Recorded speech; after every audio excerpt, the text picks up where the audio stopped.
right, with us now is Republican Congressman Pete Sessions of Texas. He is the co-chair of the Department of Government Efficiency Caucus, which is bipartisan, a little less so as Democrats are starting to leave it. Congressman, nice to see you today. You told CNN that you were going to be meeting with federal workers, and your message to them would be, quote, "I might have done it differently when it comes to what Elon Musk and his teams have been doing." What would you do differently?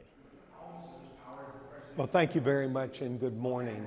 The things which are the American people are seeing played out is data and information that are actually material to the facts of the case, which by and large Congress has not been a part of. Even the government at Treasury, the computer people were shocked at how quickly and that the information became available as it was. My point to the government workers is that we are going to see that there are a series of changes that have been made, and they were publicly highlighted. Those include 5 specific areas that the president indicated that the American people would see changes in. And those changes have now been dealt with or are being dealt with, some in the courts and some straight up. And that I told them that I believe that the essential services that they provide are important to the American people, and that I believe that these workers that are back in Texas will find themselves working for an organization that would find itself at work, would be still face-to-face with the American people, and that I believe that they will be value add to working with the American people and important to this government. You're an AT&T guy, which you often talk about, an old guy, old corporation that likes, plans and whatnot. So what I'm still trying to figure out is when you are going to them to tell them that you would do things differently than Elon Musk, what is it that you would do differently? Well, I tend to want to be able to give people information ahead of time instead of them seeing it on social media. I tend to want to be able to say to people, which I think that the Doge, the president, did do. Here are the specific areas in which we will have conflict.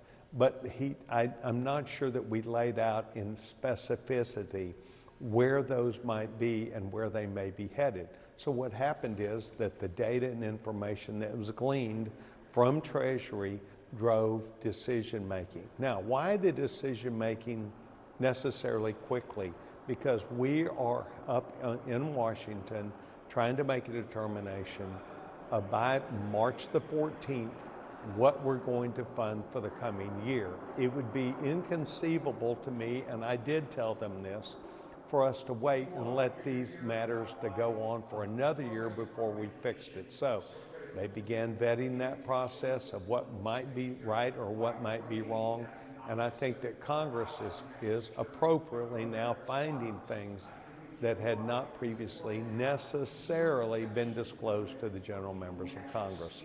So while we want to be supportive, we're for continuing this process, including Mr. Musk's role in the government, the decision-making that he contains, and the need for them to continue to gain this information and why the government did not want to provide that to him, which forced him, in my opinion, to come and gain these people who could, and literally, as was called, break into the computers. No, they didn't break in. They did it under official authority, under people who were elected officials, and that's what they're doing. But it is a little, it's not following necessarily the same prescriptive viewpoint that I might do or had become accustomed to from a corporate perspective. Congressman, could you hang on 1 second, stand by, because we are getting a little breaking news and I do want your take on it. It comes from Defense Secretary Pete Hegseth, who has now made some statements meeting with, I believe, NATO leaders about what he believes NATO and the U.S. role should be in Ukraine. Natasha Bertrand is there. Natasha, tell us what he said. Well, John, Secretary Hegseth, he did just give remarks before a meeting of the Ukraine Defense Contact Group here at NATO headquarters in Brussels, and he categorically said that the U.S. does not believe that NATO membership for Ukraine is a realistic outcome as part of any kind of negotiated settlement with Russia. Now, these are extremely stark comments that stand really in direct contrast with the policy, of course, of the Biden administration, but take a listen to what he said just moments ago. We want, like you, a sovereign and prosperous Ukraine. But we must start by recognizing that returning to Ukraine's pre-2014 borders is an unrealistic objective. The United States does not believe that NATO membership for Ukraine is a realistic outcome of a negotiated settlement. Instead, any security guarantee must be backed by capable European and non-European troops.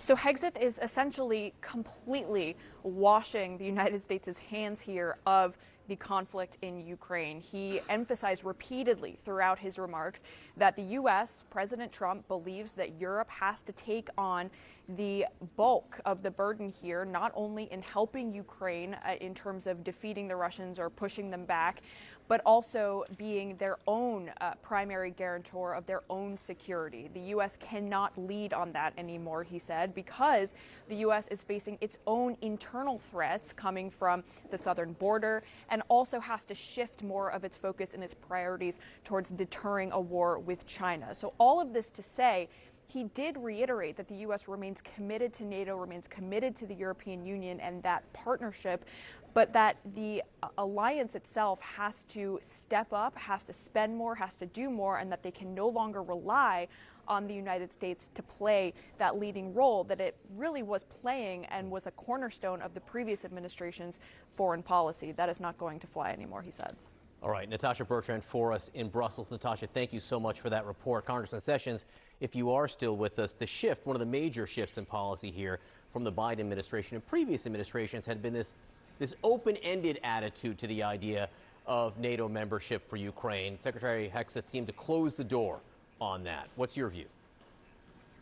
Well, in fact, I did hear him say that, but I also would say to you that during the remaining year, the last year of the Biden administration, the Israelis and the Ukrainians received, despite what I thought was support from Congress, a mixed signal from the United States. So obviously there are some things, not just within Donald Trump's mind, but within the relationships that we're having, that there is some bit of, okay, you're going to need to learn to stand on your own. You're going to need to see this as a European issue. You're going to need to be able to see that others are going to have to stand up around you.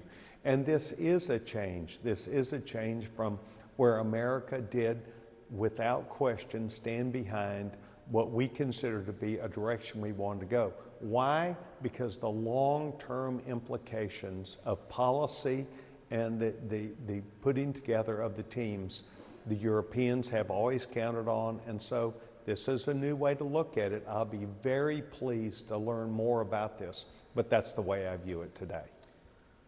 All right, the Europeans have already played a huge role, obviously, in Ukraine to this point. We will see what this shift, what it means for Ukrainian efforts. With the United States. Yes, absolutely. But that was with the United States. Once again, standing in that corner, it now seems like we're going to expect Europe to determine more of its own future. And this is a change. Well, we'll see what that means for the Ukrainian people trying to push the Russians out. Congressman Pete Sessions, we do appreciate you sticking around today. Thank you. Okay.